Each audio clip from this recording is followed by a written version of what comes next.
Quando o Roger ele falou isso que a senhora postou sobre as pessoas olhar, né, a liderança e pensar que nós temos uma armadura, é, eu vou falar um fato aqui que eu não parei ainda para falar isso com a senhora, mas a minha esposa sabe o quanto isso fez a diferença no que eu tenho vivido hoje.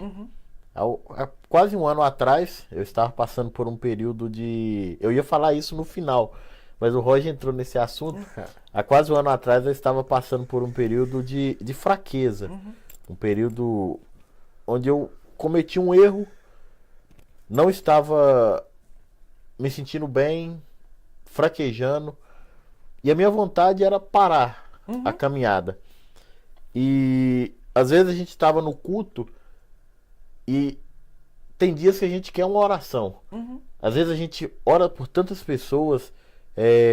Na nossa igreja nós temos o costume de orar, né? Nós que fazemos parte ali do grupo de obreiros, oramos pela vida das pessoas, pedimos a Deus, clamamos por a vida das pessoas. E às vezes a gente quer uma oração.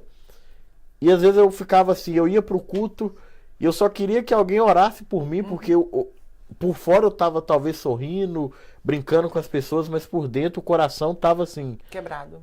talvez hoje é o último culto, talvez eu não volte aqui mais. Aí nós estávamos no culto, veio o momento da oração, aí todo mundo passava, eu falei, não, ninguém pra orar. Falou em língua, não precisa orar. Ninguém pra orar, né? Aí a senhora chegou, parou na minha frente e falou me assim, lembro. eu posso orar por você? Naquela hora, a única coisa que eu queria era uma oração. E quando a senhora falou, eu posso orar por você? A vontade era, vem, eu abaixar a cabeça. E aquela oração ali, um simples gesto de oração, mostrou um cuidado, fez uma diferença tão grande que na hora o coração ele desmanchou. E eu não sou de ficar chorando. No dia eu chorei no culto.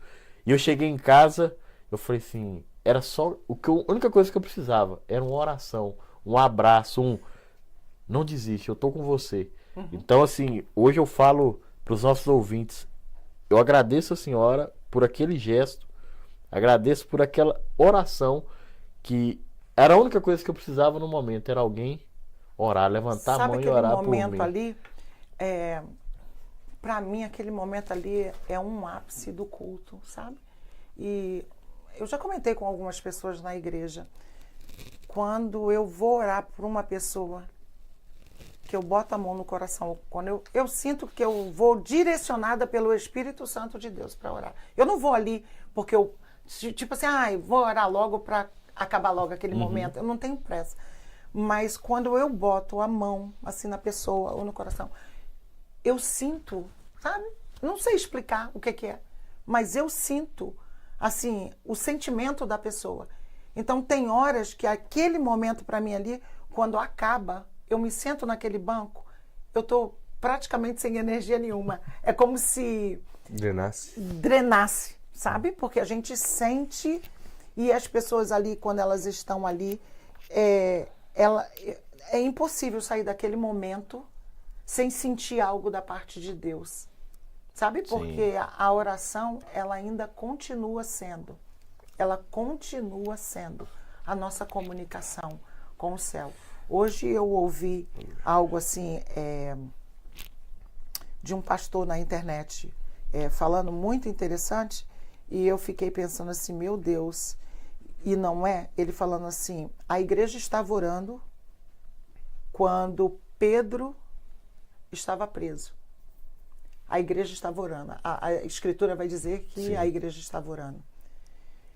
A igreja estava orando, mas não foi a igreja que abriu a prisão. Não foi a igreja que soltou, né, Pedro ali daquela situação.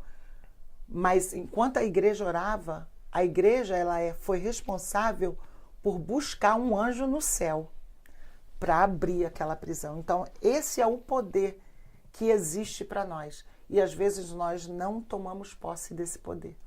É verdade. nós estamos vivendo uma geração que nós estamos orando cada vez menos. Estamos tendo cada vez menos tempo de comunhão com Deus. Atos 12, quando fala sobre essa história de Pedro, é algo interessante que a Bíblia fala que era uma oração que ela não cessava. Enquanto Pedro estava preso, a igreja estava orando. Quando nós lemos o livro de Gênesis, a Bíblia fala sobre Enoque. A Bíblia fala que Enoque ele andava com Deus. Tamanha comunhão que Enoque tinha com Deus. E a comunhão ela se tornou algo tão grande que Deus ele vai buscar Enoque. As igrejas hoje em dia, eu estou falando no modo geral e aqui não vai nenhum tipo de, vamos dizer assim, de crítica para a igreja nenhuma. Nós somos a igreja, nós fazemos parte do reino. E a igreja, nesses tempos, né, nessa geração, porque eu venho da geração que vigília era oração. Vigília era oração. Eu também. Vigília era oração. Começava 10 horas da noite e 6 horas da manhã acabava e era oração. O máximo que podia ter era um período, um break para as pessoas tomarem um café, né, servir alguma coisa e voltava para oração. Sim. Né? A igreja, ela orava, né? Mas hoje em dia o que a gente vê a igreja está tendo que usar vários artifícios. Muito entretenimento. Vários entretenimento. Isso. E nós estávamos conversando em casa sobre isso. A igreja nada mais é do que o Santíssimo, aonde você vai levar o seu sacrifício, né? Sim. O véu foi rasgado. Antes, nós não tínhamos acesso. Era o sacerdote. Yes. Hoje, nós todos temos acesso a esse lugar. E hoje, o Santíssimo está sendo usado para muitas coisas. Para muitas coisas. Menos para cultuar. Para cultuar. Nós temos a reunião de oração, toda sexta-feira, clamor profético, de 8 às 9. É 1 hora de joelho orando. E nós ficamos assim, às vezes, quando Deus nos deu essa direção, nós pensamos assim, nossa, agora vai. Vai ser o maior culto da igreja. Nós pensávamos, vai ser o maior culto da igreja, vai ser a sexta-feira. Porque eu sei que todo mundo pode orar em casa, eu sei que nós temos esse livre acesso para orar em casa, mas como igreja de Cristo, se reunir um dia para orar, nós estamos unindo as nossas forças, né? Num só clamor, num só pedido. E isso é poderoso.